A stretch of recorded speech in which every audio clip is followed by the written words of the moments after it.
இன்றைக்கி என்ன செய்ய போகிறோன்னு பார்த்தீங்கன்னா டொமேட்டோ ரைஸ் தான். வாங்க செய்யலாம். இது வந்து ரொம்ப ஜூஸியாகவும் டேஸ்டியாகவும் இருக்கும். லஞ்ச் பாக்ஸ்க்கு நீங்கள் கொடுத்துடும்போது ரொம்ப டேஸ்டியாக இருக்கும். வாங்க செய்யலாம். இது ஏன் ஸ்டைலான டொமேட்டோ ரைஸ் தான். அதுக்கு ஃபஸ்ட்டு நான் இன்றைக்கி ஸ்மால் ஆனியன் தான் நிறையா எடுத்து கட் பண்ணி வச்சுருந்தேன். ஏன்னா அதான் டேஸ்ட் நல்லா கொடுக்கும் அப்படின்னு சொல்லிட்டு கோகனட் ஆயிலில் தான் செஞ்சுருந்தேன். இதுவே நம்மளுக்கு டேஸ்ட் கொடுத்துருவலங்க. அப்புறம் வேறு என்ன வேணும்? எப்பவும் போல் பூண்டு வந்து நிறையா தட்டி எடுத்து வச்சுக்கோங்க. சூப்பராக இருக்கும் டொமேட்டோ ரைஸ்க்கு. கடுகு, சோம்பு, வெங்காயம், பூண்டு, வரமிளகா, கருவேப்பிலை இதெல்லாம் போட்டு நல்லா வெங்காயம் இந்த கலரில் வந்தோடனே மஞ்சத்தூள் போட்டு நல்லா வணக்கிக்கோங்க. நான் ஒரு 10 தக்காளி எடுத்து செஞ்சுருந்தேன். நீங்கள் உங்கள் சைஸுக்கு ஏற்ப தக்காளி எடுத்து வணக்கிக்கோங்க. பாப்பாவுக்கு கொடுத்தேன். ஃபஸ்ட்டு வேணான்னு சொல்லிட்டு இருந்தால் அப்புறம் ஒரு வாய் வாங்கிட்டா.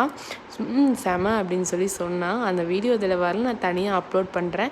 நீங்களும் கண்டிப்பாக இந்த மாதிரி தக்காளி சாப்பாடு செஞ்சு பார்த்து எப்படி இருந்துச்சுன்னு சொல்லி கமெண்ட் பண்ணுங்கள். அதுக்கு முன்னாடி இந்த மாதிரி ரெசிபீஸ்க்காக என் சேனலை சப்ஸ்கிரைப் பண்ணி வச்சுக்கோங்க.